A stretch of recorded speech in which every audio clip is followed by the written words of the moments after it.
Dito sa video na to guys, nauuso nga sa TikTok to regarding na to mga bro at napakatalim nga daw nito guys dahil napuputol niya iba't ibang uri ng punong kahoy dito. Baka par, nadidipol nga rito mga bro, kita nyo par. Sakto mga bro, may gusto ipaputol yung nanay ko dito guys na puno ng laka dito pre dahil hindi na siya namumunga at wala na siyang dahon dito pre na parang natuod na dito guys. Pinapaputol na ng nanay ko dito pre. Sakto pre, nakita ko sa TikTok yung mga bro, kaya ano pa iniintay natin dito mga par? Testingin agad natin to regarding na to mga bro, let's go! Pero bago yan guys, SMBR check! What a satisfying SMBR check na naman dito mga par. Kakayanin kaya na nabili natin regari dito mga bro yung puno ng laka dito guys. Wait lang pre, bubuksan ko lang dito mga bro. Tingnan nyo naman dito pre, medyo maliit na pala siya dito mga bro. Nga pala pre, nakapol nga pala pre. Siguro pre, nakapol to mga bro kaya maliit tingnan dito pre. Napaka-safety naman ng packaging na to mga bro. Meron pa bubble wrap dito guys. I-fast forward mo na ka pre, pakita mo na sa amin yung produkto par. At ito na mga par, kamukha nga na napanood natin sa TikTok dito mga bro. Kita nyo naman mga pare Teka, wait lang pre, mamaya na natin angasan dito pre. Paano ba to par?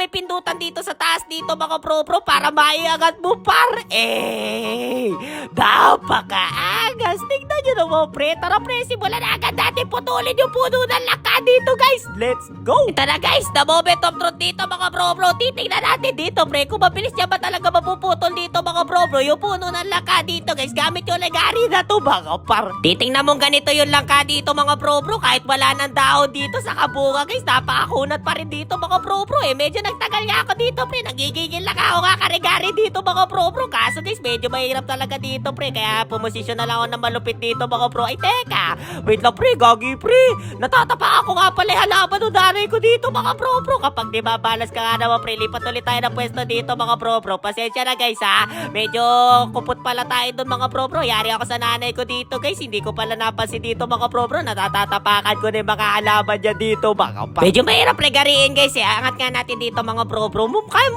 kaya ko na maiangat dito pre, kaya ko ata bunutin sa ugat dito guys wait lang pre, natatapakan ko na naman yung nanay ko dito pre. Alanganin yung positioning natin doon guys, hindi natin mapuputol na maayos dito mga bro kapag hindi natin natapakan yung halaman ng nanay ko dito guys, hindi ko alam pre, kapag natatapakan ko yung halaman ng nanay ko dito mga bro bigla na lang ako lumalakas dito guys kanina pre, tinutulak ko naman yung puno dito mga bro hindi rin mabunot pre, matindi kapit na ugat dito guys kaya pinagtsaga ko na lang regariin dito mga bro habang nakatingin ako dito mga par. Ayan pre, di na ako tumingin dito mga bro baka naiiya kayo sa akin guys matibay pala tong puno na lang ka mga bro no? Kanina pa ako nagre-regari dito pre, pinagigiliran ko na nga rin kahit tinutulak-tulak ko na dito pre, napakatibay talaga ng puno na to guys, ayaw matinag par. Pagbigyan mo na ako dito mga bro yung binibenta ko regari pre, di magiging effective to pre, pero palagay ko naman pre, effective siya dito mga bro kita nyo pre, umuuga-uga na siya dito pare. Ayan guys, medyo malalim na nga yung iwan na regari natin dito mga bro grabe guys, matalim pala to mga bro i-scamming ko na kayo dito guys, magsibilian na kayo na regari na to mga bro dahil ako pre, nabudol dito pre, syempre pre, wait lang pre, tatalo,